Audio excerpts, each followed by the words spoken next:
હુઝુરે શું કીધું? હસન હુસૈન જન્નતી જવાનોના સરદાર છે. આ ઓથોરિટી એમને એમ તો નહીં મળે, એવા તેવાને તો ન મળે, જેવા તેવાને માટે તો નથી જ. આ ઓથોરિટી કોને મળે?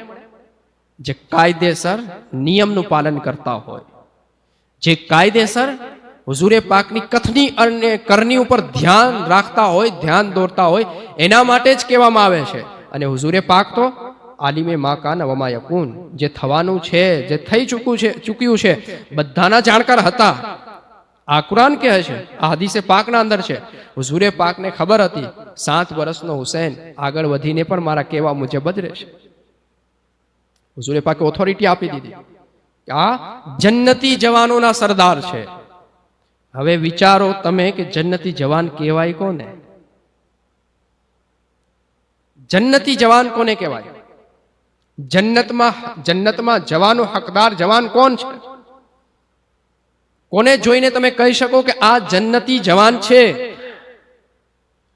જે નમાઝોના અંદર હાજર ન આપી શકે, જે ચહેરા ઉપર સુન્નતે મુસ્તફા ન રાખી શકે, જે હુઝુરે પાકની સુન્નતો પર અમલ ન કરી શકે, જો ઇસ્લામ રૂપે જે વ્યક્તિ જિંદગી ન ગુજારી શકે, શું કહી શકાય કે આ જન્નતી જવાન છે?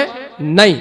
જે વ્યક્તિ નમાઝોનો પાકો પાબંદ હોય, ખુદા અને રસૂલના અહેકામની પાબંદી કરતો હોય, ખુદા અને રસૂલે જે કીધું એ જ કરે, એના સિવાય કોઈ વસ્તુ ન કરે, તો એને જોઈને કહેવામાં આવે છે આ વ્યક્તિ તો જન્નતી છે, જન્નતનો હકદાર છે, આની તો બક્ષિશ થવાની જ છે, આને તો જન્નત મળવાની જ છે.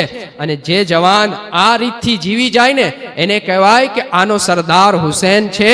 બાકી જે લોકો લુચ્ચા, લફંગા, ચોરી, ડાકાઝની, શરાબ, જુવાના અંદર પડેલા છે, આ લોકો સાથે ઇમામે આલી મકામની મહબ્બત ન જોડાઈ શકે. ઇમામ એ આલી મકામની મહબ્બત એ જ લોકો સાથે જોઈન્ટ થાય છે જે નમાઝી છે, ઇબાદત ગુજાર છે, બંદગી કરનાર છે, ખુદા વ રસૂલના હુક્મના પાબંદ છે, એના સાથે જ ઇમામે આલી મકામની મહબ્બત જોડાય છે. ઇમામે આલી મકામની સરદારી, ઇમામે આલી મકામની શફાત, ઇમામે આલી મકામનો સાથ, ઇમામે આલી મકામની નવાઝિશો આ જ લોકો માટે છે જે ઇબાદત ગુજાર, બંદગી કરનાર છે. આ લોકો મોહબ્બતનો દાવો કરે છે જેને ઇમામે આલી મકામની સીરતે પાકથી કોઈ મતલબ છે જ નહીં, જે ખાલી રંગ રોગન રૂપ ઉપર જાય છે, જે પોતાના મનોરંજનના કામ કરે છે, મજા આવે એવા કામ કરવાના, રમત ગમતનું જેનું સિસ્ટમ હોય છે, રમત ગમત ઉપર પૂરી શહાદતે ઇમામે આલી મકામ માદલ્લા શહાદતે ઇમામે આલી મકામને મનોરંજન પર લઈ જાય છે.